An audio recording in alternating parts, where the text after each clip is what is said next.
Hello and welcome back to our paper leak series for NEET 2026। जो बच्चे मुझे नहीं जानते, थोड़ा सा इंट्रो दे देता हूँ। मैं आदित्य जोशी हूँ और मेरे अंडर में इंडिया की लार्जेस्ट एम्स की कम्युनिटी फंक्शन करती है। 15 से ज्यादा एम्स दिल्ली के topper including 2 all India rank 1 and 400 से ज्यादा mentors from all different AIIMS in Bhubaneswar, Bhopal, Rishikesh, Mangalagiri, Kalyani, Raebareli, बड़े बड़े एम्स के लोग आके वर्क करते हैं। तो बच्चों, ये जो कम्युनिटी हमने बनाई है, इस कम्युनिटी के थ्रू लास्ट 2 साल लगातार पेपर प्रिडिक्ट हुआ था। हम एक टेस्ट सीरीज निकालते हैं जिसका नाम है Surya plus paper prediction test series. Last year 640 marks का पेपर 2025 जैसे अनप्रिडिक्टेबल एनवायरमेंट में भी प्रिडिक्ट हुआ था एंड 2024 में 712 नंबर का पेपर एज इट इज आया था। हर साल मैं आपको बताता हूं पेपर कहां से आएगा, एनसीईआरटी की मार्किंग्स बताता हूं और इंपॉर्टेंट एरियाज बताता हूं प्रॉपर एनालिसिस के बाद, लेकिन आप लोग उसको ढंग से कवर कर नहीं पाते हो।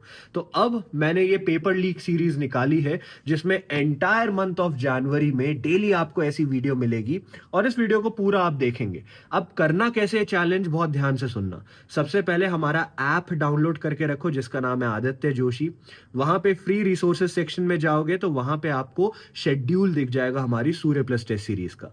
उस शेड्यूल के अकॉर्डिंग ही आप चलेंगे। अब हर दिन आपको 3 चीजें करनी है। पहली चीज, ऐसी वीडियो जो आएगी इसको पूरा देखना है क्योंकि इस वीडियो में फिजिक्स और केमिस्ट्री की मेरी लिस्ट ऑफ टॉपिक्स मैं कंप्लीट कराऊंगा फ्री में।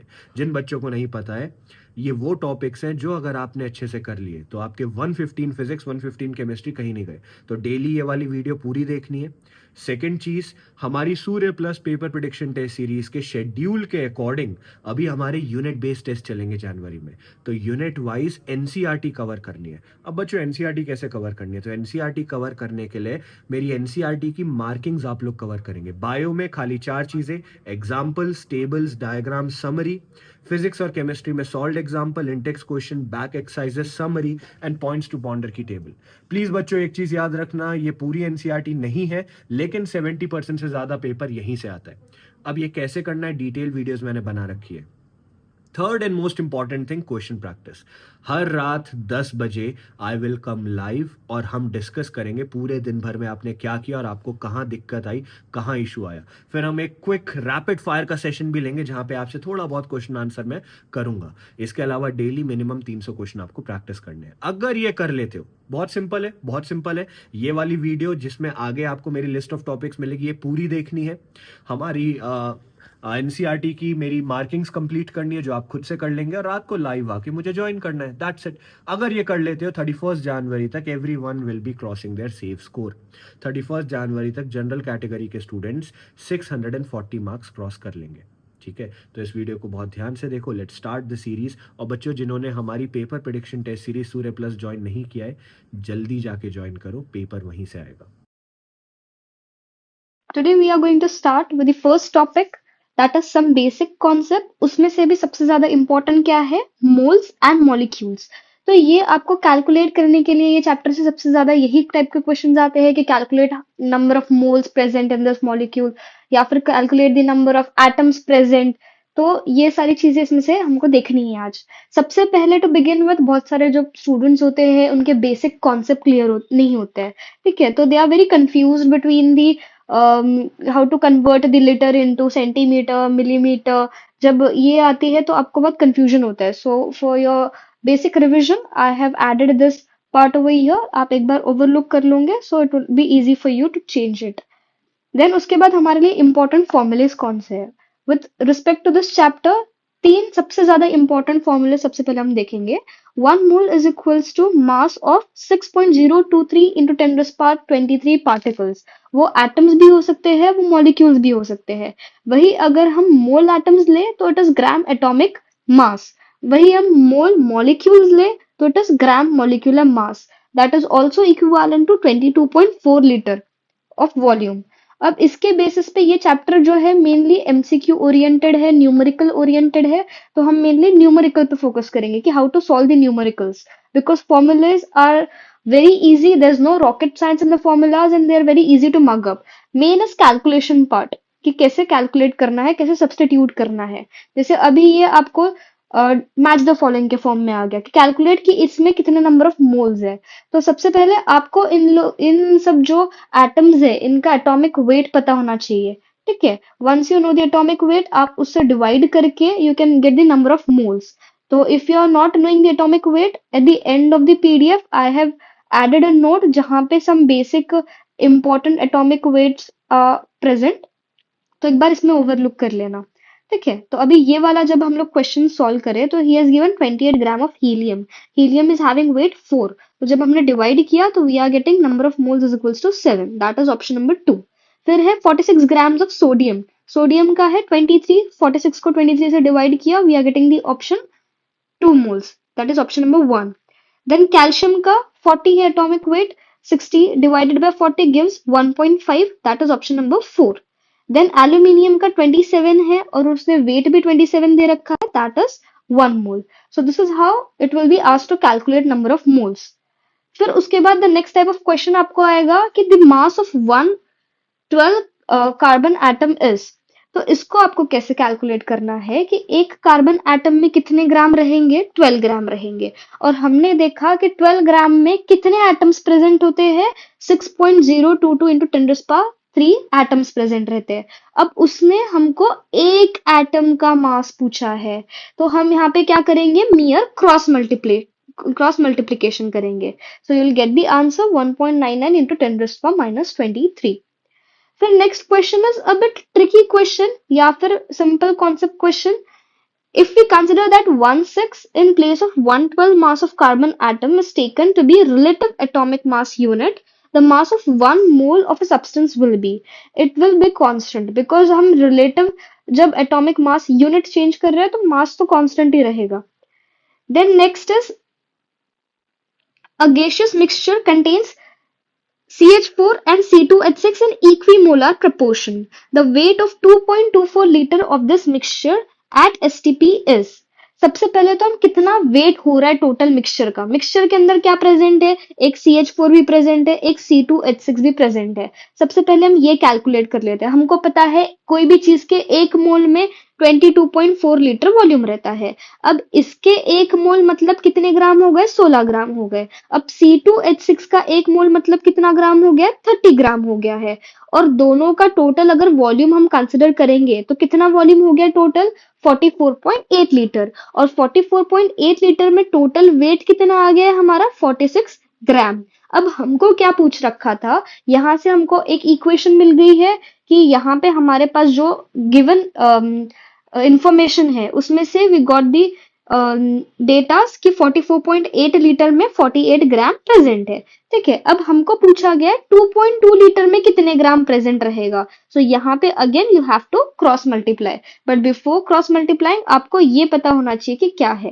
ठीक है, तो ये जो बेसिक फॉर्मूला से हमने ऊपर भी देखा था कि 1 मोल में 22.4 लीटर प्रेजेंट होता है और उसका वेट होता है उतना। Then next question is the weight of one molecule of a compound C60H122 is. सबसे पहले तो इसका अब हमको मॉलिक्यूल पूछ रखा है, यहाँ पे हमको क्या कैलकुलेट करना है, वन मॉलिक्यूलर वेट। ठीक है, तो अब इसका मॉलिक्यूलर वेट कितना रहेगा, 842। अब इतना मॉलिक्यूलर वेट में कितने मॉलिक्यूल्स प्रेजेंट रहेंगे, 6.02 इंटू 10⁻³ मॉलिक्यूल्स। तो अब एक मॉलिक्यूल का वेट कितना रहेगा, again cross multiplication.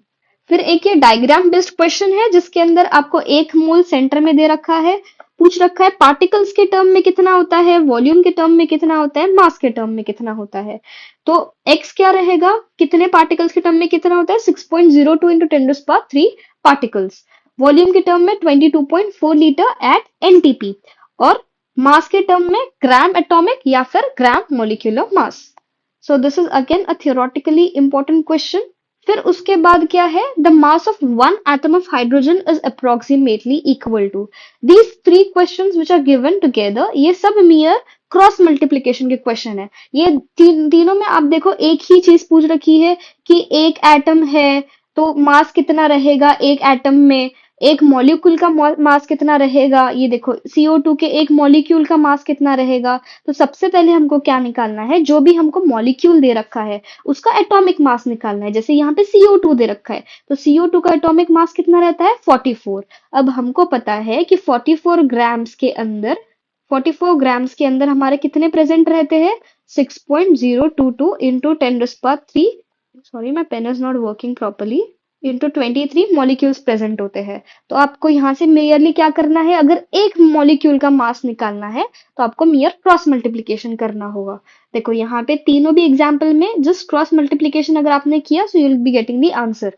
Next is assertion reason type of question. One mole of a substance always contain the same number of entities no matter what the substance is. This is absolutely true. ठीक है, no matter कोई भी substance हो same number of entities रहेगी, मतलब same number of atoms रहेंगे, same number of molecules present रहेंगे। One mole is the amount of substance that contains as many particles or entities as there are atoms in exactly 12 gram of the C12 isotope। ये भी हमारा basic theory, जहां से basic concept हम लगाते हैं, तो we always compare with the C12 isotope. So this is also true and it is the right justification. और उसके नीचे मैंने कुछ के एटॉमिक वेट दे रखे हैं आपको ओवरलुक करने के लिए, if you don't know the atomic weights. So this was all about moles and molecules. Today we'll be studying the topic electronegativity. Electronegativity क्या होती है? एक एटम की टेंडेंसी कि अपने तरफ पेयर्ड इलेक्ट्रॉन्स को अट्रैक्ट कर सके। जितना ज्यादा इलेक्ट्रोनेगेटिव रहेगा उतनी ज्यादा वो अट्रैक्शन पावर रहेगी उसकी। तो यहाँ से हमको सबसे ज्यादा important point to remember is कि halogens are having the highest electronegativity. ठीक है, यहाँ पे आप देखोगे some electronegativities are given below, जो इंपॉर्टेंट, जो आपको डायरेक्ट डायरेक्ट भी पूछ सकते हैं कभी, that is why I have written the values over here. जिसमें से हाईएस्ट अगर आप देखोगे तो halogens are having the highest electronegativity. फिर एक आपको ये भी क्वेश्चन पूछा जा सकता है कि कौन कौन से एलिमेंट्स की सेम इलेक्ट्रोनेगेटिविटी है। सो एक बार इस पे भी ओवरलुक कर लेना, एक बार इस पे क्वेश्चन आया था, nitrogen and chlorine is having the same electronegativity, that is 3। फिर ट्रेंड्स होते हैं कि इलेक्ट्रोनेगेटिविटी का ट्रेंड क्या है कि it decreases down the group. जैसे जैसे हम नीचे जाते हैं ग्रुप में वो डिक्रीज होगा, और जैसे जैसे लेफ्ट टू राइट जाते हैं वो इंक्रीज होता है। then it is directly proportional to Z effectiveness, percentage of S character और atomic size से inversely proportional है। अभी ये वाले चैप्टर में हमको तीन इंपॉर्टेंट चीजें पढ़नी है। फर्स्ट इज इलेक्ट्रोनेगेटिविटी, दूसरी है इलेक्ट्रॉन एफिनिटी जिसको हम इलेक्ट्रॉन गेन एंथैल्पी भी बोलते हैं, और तीसरा है आयोनाइजेशन पोटेंशियल। अभी इलेक्ट्रॉन गेन एंथैल्पी का मतलब क्या होता है कि जब भी हम, अगर कोई वैलेंस शेल है उसके अंदर हम इलेक्ट्रॉन को ऐड कर रहे हैं, ठीक है, इलेक्ट्रॉन को ऐड कर रहे हैं, तो some amount of energy get released in that process. तो वो जो एनर्जी रिलीज होती है in the process of adding an electron, उसको हम लोग क्या बोलते हैं, इलेक्ट्रॉन गेन एंथैल्पी। ये एक्सोथर्मिक रिएक्शन है बिकॉज एनर्जी रिलीज हो रही है। लेकिन जो सेकेंड इलेक्ट्रॉन गेन एंथैल्पी होती है, मतलब पहला इलेक्ट्रॉन आपने ऐड कर दिया तो एनर्जी रिलीज होगी, ठीक है, एक्सोथर्मिक रिएक्शन होंगी। लेकिन जो सेकेंड इलेक्ट्रॉन एंथैल्पी होती है दैट इज एंडोथर्मिक। एक ये डायरेक्ट थियोरेटिकल क्वेश्चन पूछते हैं, ठीक है। Then again comes the trend जो कि almost similar to the electronegativity है कि साइज के से इनवर्सली प्रोपोर्शनल है, जेड इफेक्टिवनेस से डायरेक्टली प्रोपोर्शनल है, और अगर हाफ फिल्ड फुल फिल्ड रही तो हम इसको ज्यादा लगती, इलेक्ट्रॉन की एंथैल्पी ज्यादा रहेगी। जैसे यहाँ पे एक्सेप्शन है नाइट्रोजन और फॉस्फोरस का, कि आपने देखा ये जो ट्रेंड है ना, तो ये ट्रेंड के अंदर nitrogen is having more.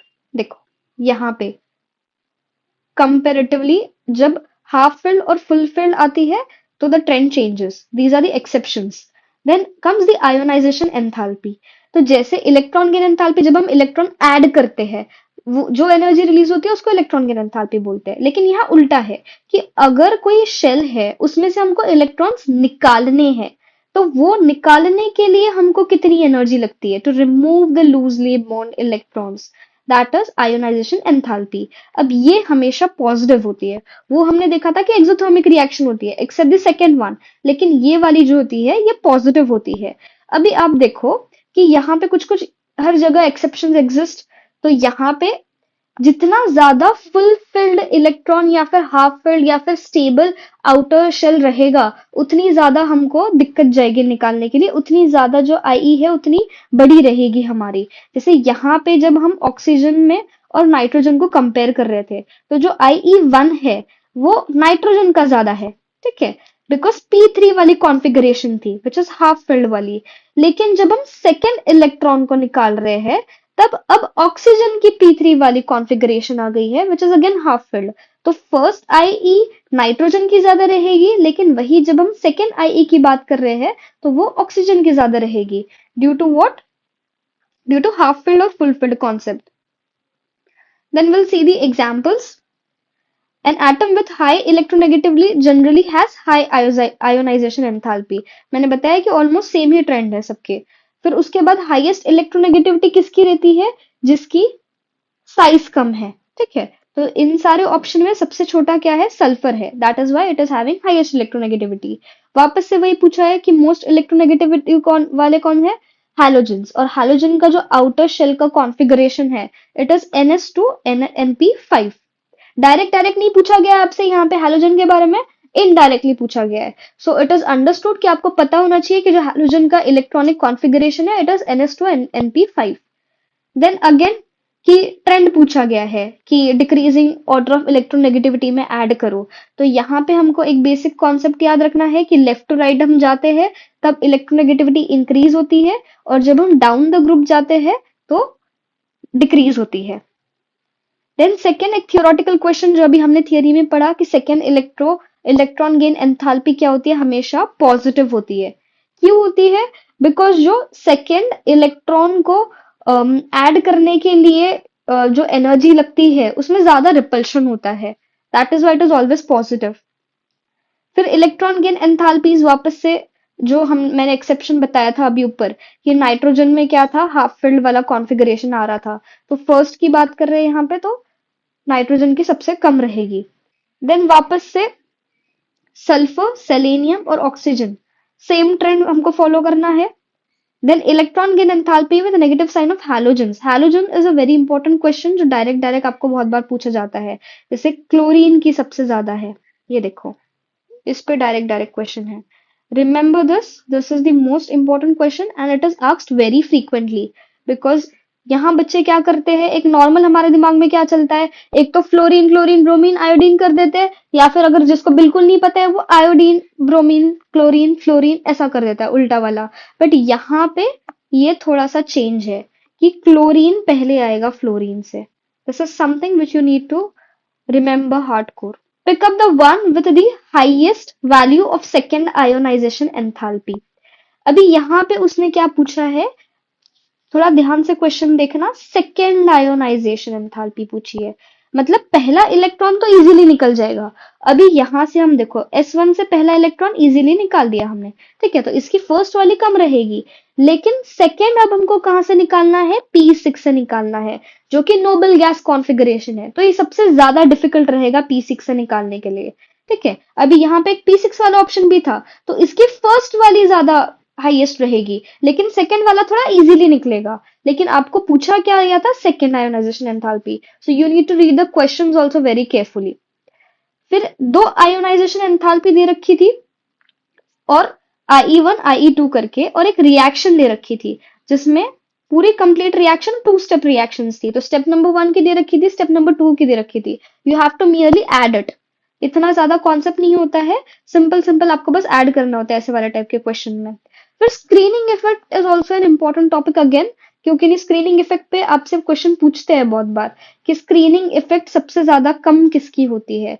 So the trend is SPDNF. Then is ionisation enthalpy of CNOF.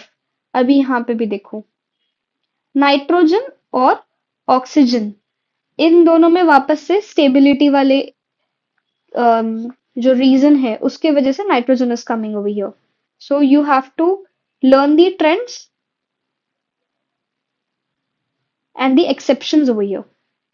अब यहाँ पे हम लोग कुछ क्वेश्चंस डील कर लेते हैं कि बेस्ड ऑन द थ्योरी. सबसे पहले इलेक्ट्रॉनिक कॉन्फ़िगरेशन पे आई टोल्ड यू कि डायरेक्ट क्वेश्चन आता है which is the electronic configuration formula. So we have already dealt with it. Then lanthanoid contraction का मेन रीजन क्या है? इफेक्टिव न्यूक्लियर चार्ज, या फिर दूसरा हमने कौन सा पढ़ा था? Poor shielding effect of F. Then third is the reason for greater range of oxidation state in actinoid is attributed to. अभी आप देखोगे जब लैंथेनॉइड और एक्टिनॉइड की कंपैरेटिव स्टडी की जाए तो एक्टिनॉइड के कम ज्यादा ऑक्सीडेशन स्टेट होती है. क्यों? बिकॉज इसमें जो शेल्स होते हैं 5F, 6D और 7S, उन तीनों की कंपेरेबल एनर्जीज होती है. Like less energy difference, comparable energies, that is why more oxidation state, that is why they are more reactive. So this is again a theoretical point जो आपको सीधे direct remember करना है. नेक्स्ट इज गैडोलिनियम की electronic configuration which we have already seen कि हमको क्या करना है, यहाँ पे एक हाफ फिल्ड और दूसरा एक फुल फिल्ड इलेक्ट्रॉन बनाना है कॉन्फ़िगरेशन. ठीक है. Then comes reasons for lanthanoid contraction. Again we have dealt it directly कि नेग्लिजिबल स्क्रीनिंग इफेक्ट है एफ ऑर्बिटल्स की. Next question is which of the following is diamagnetic. Again हमने देखा कि most of them were paramagnetic. 4 नाम हमने याद किए थे जिसमें से एक नाम हमको सीधे सीधे दिख गया, YB2 positive. I show you once again कि यहाँ पे हमने देखा था 4 नाम जिसमें से डायरेक्ट हमको क्या मिल गया, ये YB2 पॉजिटिव वाला. फिर उसके बाद next question is which of the following oxidation state is the most common. ये भी हमने देख लिया, +3 वाली. Then next is identify the incorrect statement. सबसे पहला is lanthanoid contraction is the accumulation of successive shrinkages. तो हमने देखा है जैसे जैसे आगे बढ़ते तो क्या हो रही है, श्रिंक हो रही है. So this statement is correct. Next third वाला स्टेटमेंट देखते हैं, shielding power of 4f electrons is quite weak. This is again correct because हमने डायरेक्ट थियोरेटिकल पॉइंट पढ़ा है. फिर there is a decrease in the radii of the atoms और ions as one proceeds from lanthanum to lutetium. ये भी correct है. तो कौन सा गलत है, बी वाला. अभी ये क्यों गलत है, हमने ये 3 तो प्रूव कर लिया एलिमिनेशन से कि बाकी के जो 3 हैं, बाकी के जो 3 थे वो क्यों गलत थे, वो तो सही थे. अब ये वाला क्यों गलत है कि लैंथेनॉइड कॉन्ट्रैक्शन की वजह से क्या होता है, जो हमारे 4D और 5D सीरीज होती है इनमें कुछ सिमिलैरिटीज आने लगती है. तो this is again a theoretical point कि इसके वजह से क्या हो रहा है, जो 4D और 5D सीरीज है उसके अंदर क्या आ रही है, सिमिलैरिटीज आ रही है. अब यहाँ पे उन्होंने क्या दे रखा है, there is no similarity, that is why this is incorrect. फिर है लैंथेनॉइड्स आर. ये तो हमने थ्योरेटिकल पॉइंट पढ़ लिया वापस से 58 से 71 तक. Next is the correct order of ionic radii. अभी हमने एक पॉइंट देखा था कि जो आयनिक रेडाई है वो कैसे हो रहा है, कम हो रहा है when it goes from left to right. तो अब हमारे हिसाब से क्या होना चाहिए था, सबसे कम होना चाहिए था ल्यूटेशियम का, है ना, ये वाला. सो हम लोग गड़बड़ में क्या करते हैं, ये वाला पॉइंट ऐड कर देंगे, like will be marking this option of C. लेकिन हमको एक यहाँ पे थोड़ा कॉमन सेंस लगाना है कि यहाँ पे this y is having the atomic number of 39. मतलब कितना भी लैंथेनॉइड कॉन्ट्रैक्शन को अगर हम ध्यान में रखें, but still 39 is comparatively very less. तो इसीलिए we will be going with this option कि सबसे छोटा फिर क्या रहेगा, ऑब्वियसली बाय कॉमन लॉजिक 39. और फिर उसके बाद जो हमारा लैंथेनॉइड कॉन्ट्रैक्शन वाला जो रूल है वो अप्लाई करना है. फिर आता है विच of the following statement is not correct. अभी हमने देखा कि जैसे एटॉमिक रेडाई के जैसे बेसिसिटी भी क्या होती है, कम होती जाती है ना. तो अभी हमारा लैंथेनॉइड जो है, लैंथेनम, तो इसकी सबसे ज्यादा बेसिक होना चाहिए था ये, और फिर कम होनी चाहिए थी. तो यहाँ पे उल्टा लिखा हुआ है. So this is again opposite. फिर एक ये थियोरेटिकल पॉइंट है जो आपको डायरेक्ट मगअप करना है कि लैंथेनॉइड कॉन्ट्रैक्शन की वजह से क्या होता है, जिरकोनियम और hafnium. You have to mug up this 2 words, zirconium and hafnium. इनमें क्या होता है, सेम रेडाई होता है, identical. So these were the questions which were related to the lanthanum series. Now we will be dealing with the question related to the actinoid series. तो actinoid series पे comparatively इतने questions नहीं आते हैं, फिर भी एक बार देख लेंगे. देखो जैसे लैंथेनॉइड कॉन्ट्रैक्शन था वैसे ही एक्टिनॉइड कॉन्ट्रैक्शन है. जैसे वहां पे पुअर स्क्रीनिंग थी, यहाँ पे भी वही है. ये भी पैरामैग्नेटिक है, सिल्वरी व्हाइट मेटल है, टार्निश्ड होते हैं एक्सपोजर एल्कली से, radioactive है, this is something important. They react with boiling water to form mixed oxides or hydrides. They react with non-metals at moderate temperature. All react with HCl. लेकिन HNO3 के साथ इनका थोड़ा सा ही इफेक्ट होता है. So these points are theoretical, but they are not that important. Because अभी ये कैसे होता है, D और F ये एक चैप्टर कंसिडर करते हैं, तो कंपेरेटिवली डी एंड एफ से मिला के क्वेश्चन आता है, जिसमें मेजर प्रायोरिटी किसको देते हैं, डी को देते हैं.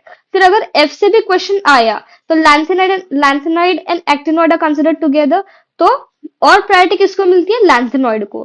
That is why actinoid is having the least priority to come as question. But still अगर क्वेश्चन आता है तो क्या आ सकता है. एक क्वेश्चन है, actinoid in general show more oxidation state than lanthanoids. अब इसका मेन रीजन क्या है कि एक्टिन, अभी हमने ऊपर भी सेम ऐसे टाइप का क्वेश्चन डील किया था कि एक्टिनॉइड्स में क्या है, ज्यादा ऑक्सीडेशन स्टेट है। क्यों?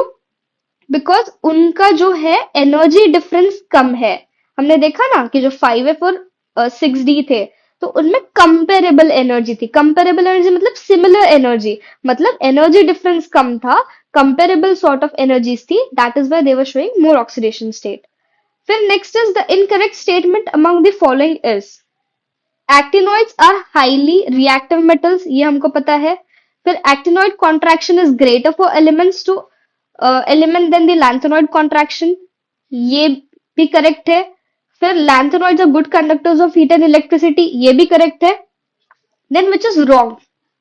This statement is wrong over here because हमने देखा था जो lanthanoid series है, they were forming colors. I'll show you once again, जो ऊपर से पड़ी थी, दे आर कलर्ड। जो सारे लैंथेनम है, दो एक्सेप्शन हमने पढ़े थे, बट उसके अलावा most of them were coloured. तो यहाँ पे this was the wrong statement. बाकी ये थ्योरेटिकल पॉइंट्स याद कर सकते हो आप कि ये हाईली रिएक्टिव होते हैं। फिर actinoid contraction, this is also an important point कि एक्टिनॉइड कॉन्ट्रैक्शन हमेशा ज्यादा होता है as compare to the lanthanoid contraction. फिर they are good conductors of heat and electricity. फिर आता है असर्शन रीजन वाला क्वेश्चन। तो अभी देखो कॉन्सिक्वेंस ऑफ लैंथेनॉइड कॉन्ट्रैक्शन, जैसे लैंथेनॉइड कॉन्ट्रैक्शन तो होता है, it is happening at its own place, लेकिन उसका इफेक्ट क्या देखने मिलता है? जो atomic radii of second and third transition series elements are almost identical.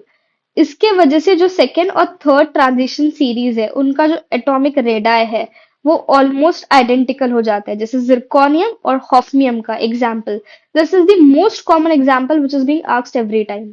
और उसके वजह से क्या होता है, as a result they occur in nature together and their separation from its mixture is difficult. Lanthanoid contraction हो रहा है, लैंथेनॉइड कॉन्ट्रैक्शन हो रहा है, उसके वजह से क्या हो रहा है, इनका एटॉमिक नंबर, इनका जो एटॉमिक रेडा है, दे आर बिकमिंग आइडेंटिकल। उसके वजह से फिर क्या हो रहा है, they are difficult to separate.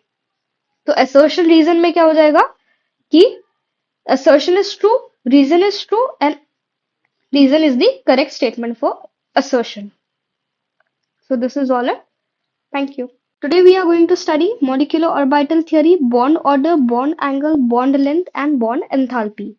So molecular orbital theory से हम लोग mainly क्या पता करते हैं? एक तो bond order जिसका फॉर्मूला है half, bonding orbitals जो बॉन्ड बना रहे हैं, और एंटी बॉन्डिंग, ठीक है, minus.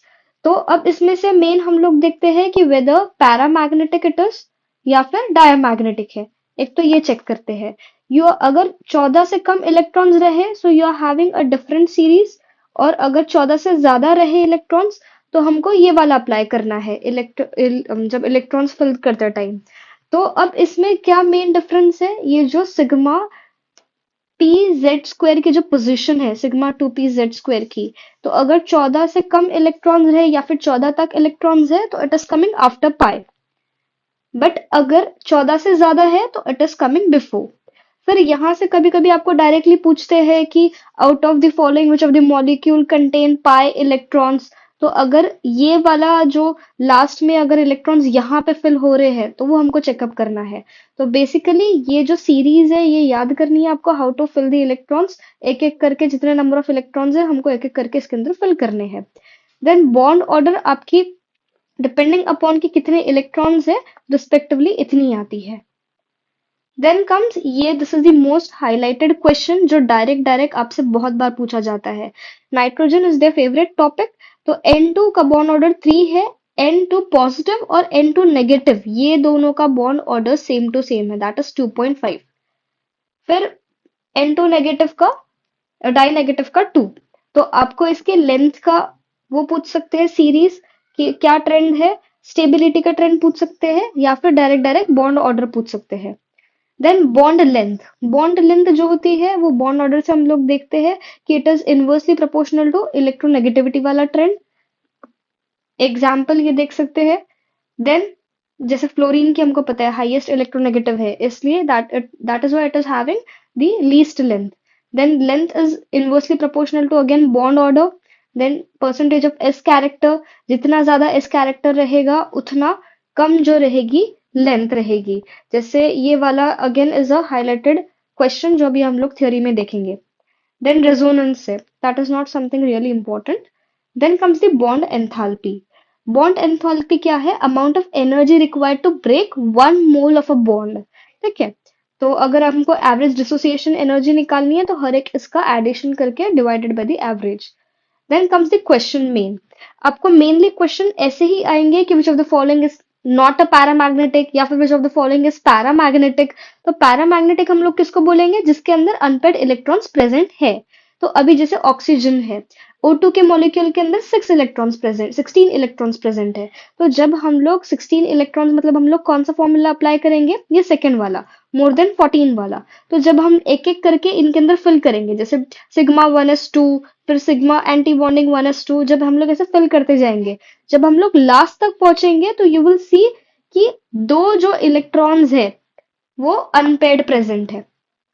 After filling all that, we come to a conclusion कि O2 वाला जो मॉलिक्यूल है having 16 इलेक्ट्रॉन्स में से दो इलेक्ट्रॉन्स अनपेड है। ठीक है, वही अगर बाकियों के देखेंगे, जैसे B2 के अंदर 2 इलेक्ट्रॉन्स अनपेड थे, NO के अंदर एक इलेक्ट्रॉन अनपेड मिलेगा, वही CO के अंदर you will find zero unpaired electron.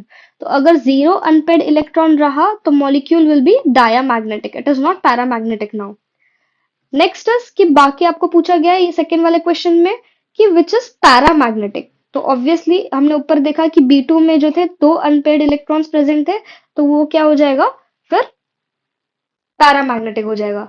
बाकी ये जो 14, अभी एक और यहाँ से हम लोग डायरेक्ट डायरेक्ट भी याद कर सकते हैं after solving number of MCQs, कि अगर किसी का 14 आता है, ठीक है, नंबर ऑफ इलेक्ट्रॉन्स आर 14, तो दे आर ऑलवेज डायामैग्नेटिक। ठीक है, फिर उसके बाद ये वाला again is a very highlighted question और थोड़ा ट्रिकी भी है। वो पूछते हैं कि which of the following does not exist. तो ऐसा मॉलिक्यूल अगर जिसका बॉन्ड ऑर्डर 0 आता है तो वो कभी एग्जिस्ट नहीं कर सकता है। You have to remember this also. तो अभी आप H2 डाई पॉजिटिव देखोगे तो इसके अंदर अपना फॉर्मूला क्या है? Half bonding minus anti bonding. तो बॉन्डिंग भी दो है, एंटी बॉन्डिंग भी दो है और नीचे भी दो है। 2 minus 2 is equals to 0, so bond order comes to be 0. जब बॉन्ड ऑर्डर ही नहीं है तो this molecule does not exist.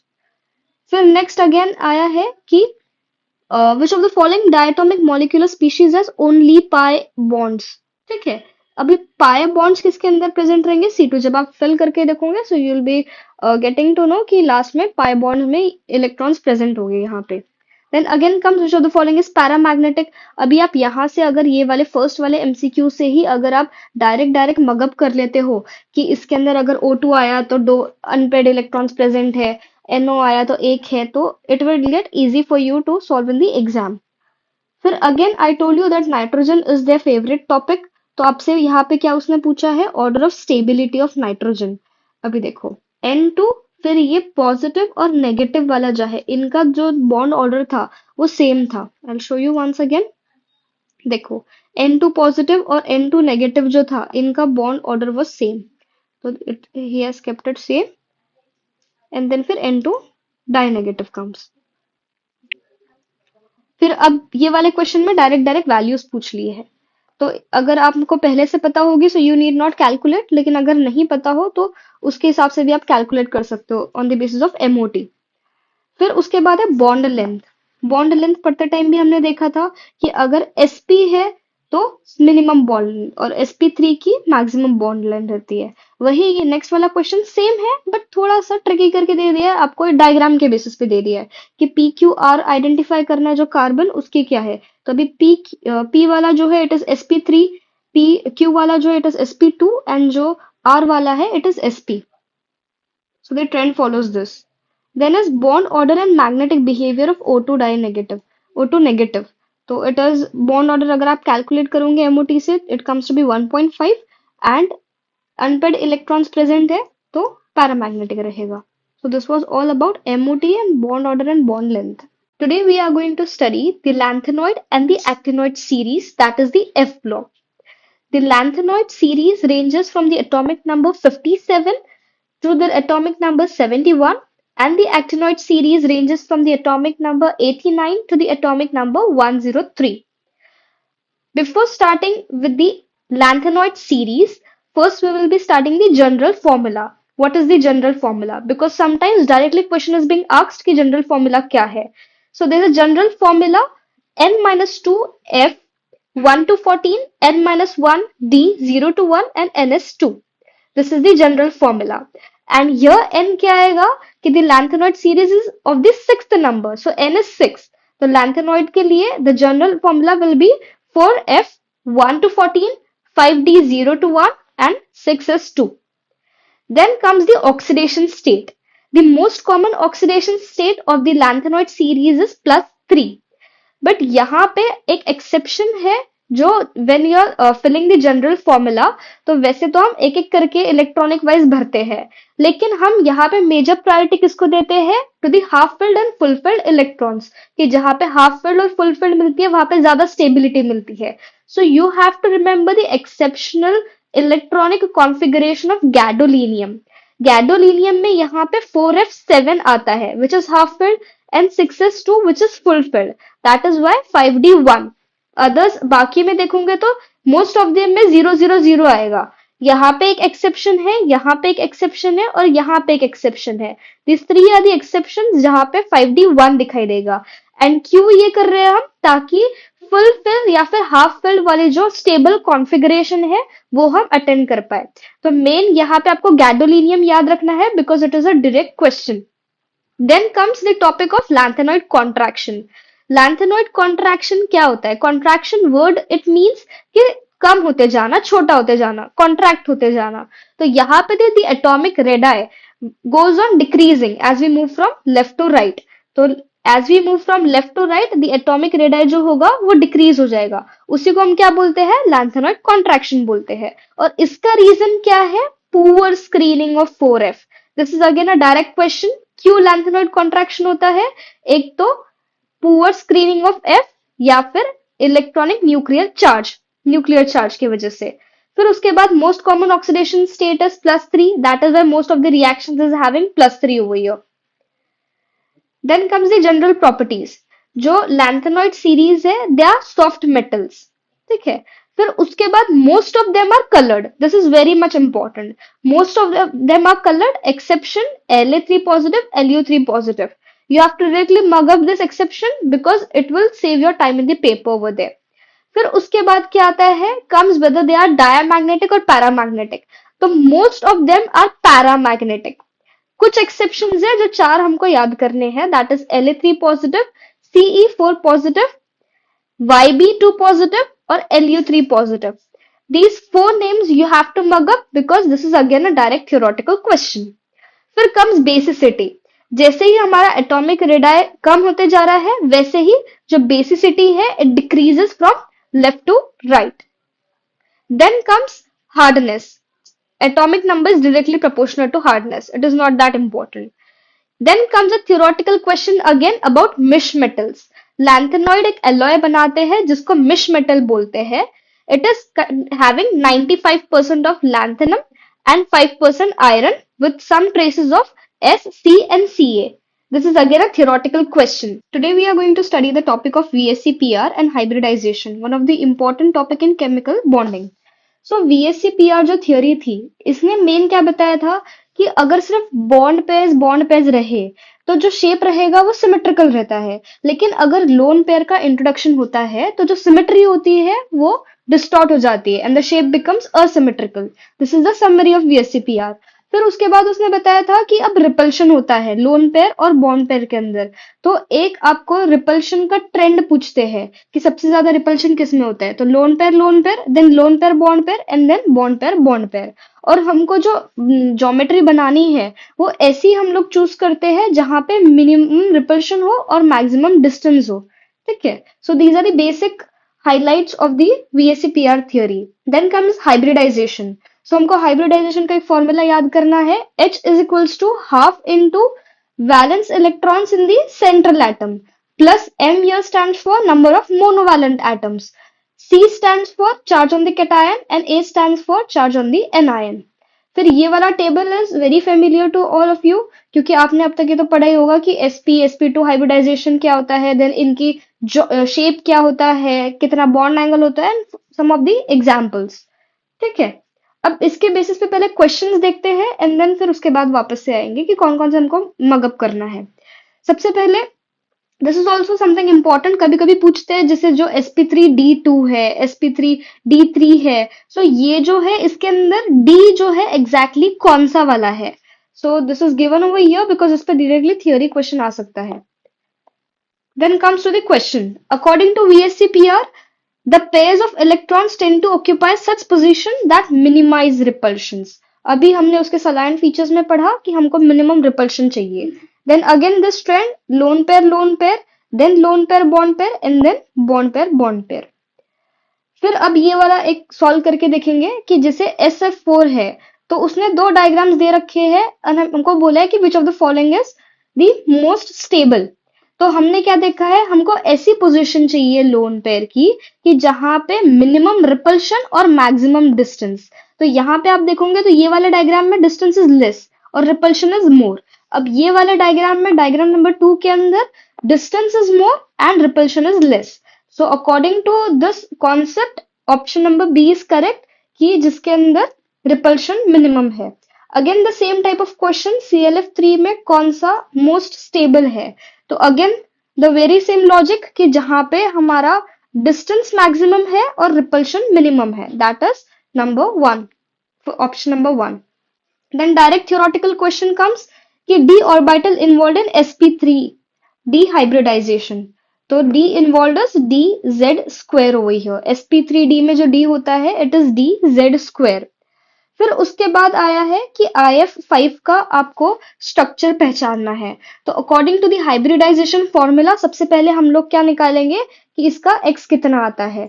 तो इसका x यहाँ पे कितना आएगा, half plus number of valency of central atom, मतलब कितनी है 7, बिकॉज ये आयोडीन है, हैलोजन है तो उनकी 7 होती है।